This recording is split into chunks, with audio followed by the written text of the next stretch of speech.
During the ongoing AFCON, Congolese fan Michel Mboladinga became a symbol of pride, standing silently at marches in tribute to independence hero Patrice Lumumba. When an Algerian player mocked him, outrage followed. But Nigeria's Akor Adams, already aware of the incident and its symbolism, responded differently. After scoring, he mirrored Lumumba's iconic stance. It wasn't for clout, it was informed respect, an intentional act of solidarity. In a digital age where access to information is unlimited, being informed is a form of power and integrity. Akor's gesture proved that awareness can refine action. He did not just react, he understood, reflected, and acted with purpose. For me, this reflection is necessary. I have called out African leaders on this show, urging them to rise, to lead boldly, and to embrace integrity. But today, I choose to pause and remember those who once did, those whose courage leads the path we now walk. Patrice Lumumba from Congo was assassinated in 1961. He was the country's first democratically elected prime minister and was targeted and eliminated with the help of Western intelligence for resisting foreign control. Thomas Sankara from Burkina Faso was assassinated in 1987, a revolutionary leader who rejected IMF loans and promoted national self-reliance. He was killed in a coup orchestrated by internal forces with alleged backing from foreign powers. Steve Biko, who challenged the mental chains of apartheid South Africa, was assassinated in 1977. Amílcar Cabral, who led Guinea-Bissau and Cape Verde's liberation, was assassinated months before independence.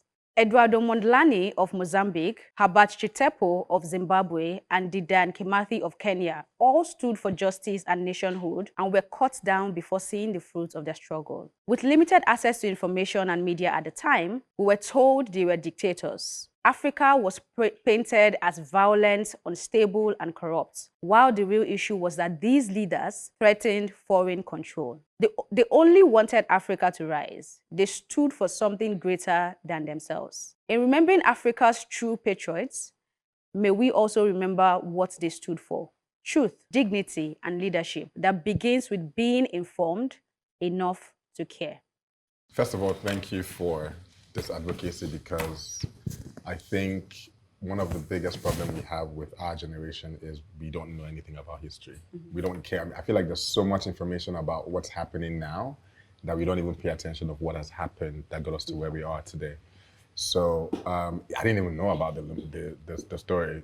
I mean, it was when, different platforms started talking about it and talking about the guy, that was where I was like, okay, let me do more research about this person.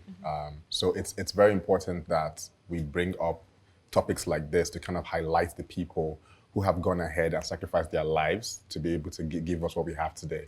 And I feel like because we don't really celebrate people that do good, it kind of like just makes being good not worthy, right? I understand that being good, you shouldn't be doing it for somebody else. You do it for yourself. You should do it because, but at the same time, there's a lot of sacrifices that needs to be made that you not ask yourself, why would I want to kill myself because of this? Like, I think everybody came to this world to live. Why would I want to die?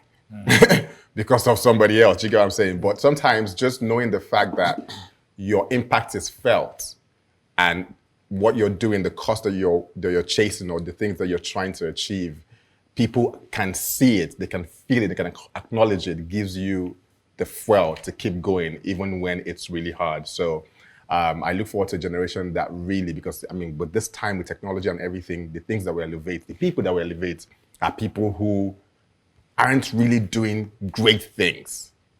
They're doing trendy things. They're doing things that gets people excited and fun, and they are being elevated. But the people right now that we are elevating in our society are people that are not doing great, amazing things. And that is kind of like watering down the value of greatness. I wish someone had interviewed Akor Adams. That was profound. I think that guy is a millennial, I think. For him to have done that, I'm still wondering what got into him and how could he, on a good day, Patrice Lumumba wouldn't resonate with a millennial. He was informed enough to care. Yes.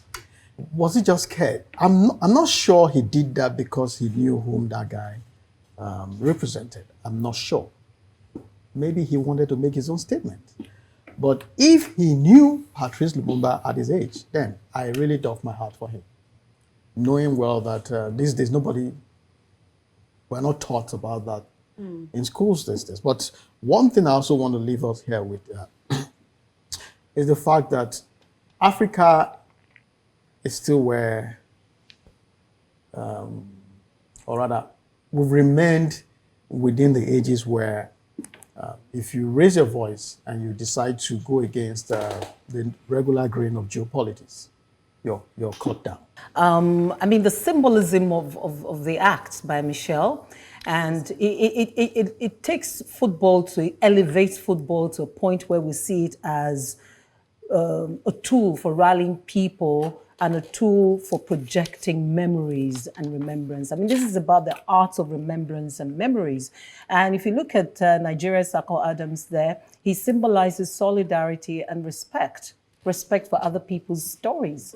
And broadly, this talks about intergenerational storytelling as well, because we see two people representing a particular generation, speaking to the past generation and the powerful acts. We see a reverence for the founding fathers of Africa, those who fought for independence, and how they're held in esteem. So you see this Michel of a human being consistently doing that. It's evoking the memories, taking us back to our roots. And that's very important. I wish and hope that we will continue in that tradition to remember those who laid down their lives, those who were eliminated for Africa to be where it is today. The beauty of your monologue is it causes you to reflect. Because as you can see, nobody was raising their voice.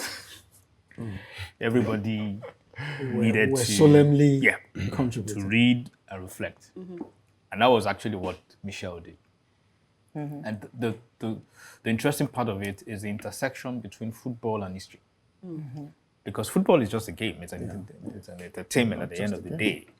But then right there on that screen, beamed to all the world, everybody knows who Patrice Lumumba is. And that's a very big, important symbol. I think in talking about that, well, the one thing we must not forget is that Patrice Lumumba did not assassinate himself. And it comes within the context of other contemporaries like himself, okay, who either were thrown out of power. You talked about Thomas Sankara. We must not forget, Nkrumah as well, Kwame Nkrumah. He wasn't killed, but he was removed from office, and many others that you mentioned. And we know, not just from historical records, but also declassified records, that a lot of them had this influence, this Western influence, that wanted to impact or exert on them the ideals or whatever interest of Western powers. And you are right, they use internal collaborators. Because when you look at who took over from Patrice, it was Mobutu Sese Seko. And all that. So the world must not forget that. So when we're talking about this, we must also put it in the context that it was also through the influence of the West trying to do some level of neo-colonialization. And the question we must ask ourselves today, and this is where I ended, as Nigerians and as Africans, is, are we repeating the same mistakes of the past? Sabotage isn't always an internal issue. Nigeria, know thyself. Africa, know thyself. Stand strong and stand tall. Hear, hear, Elsie. There's much that makes us unique and attractive. Those who know, know. Like they say, if you know, you know.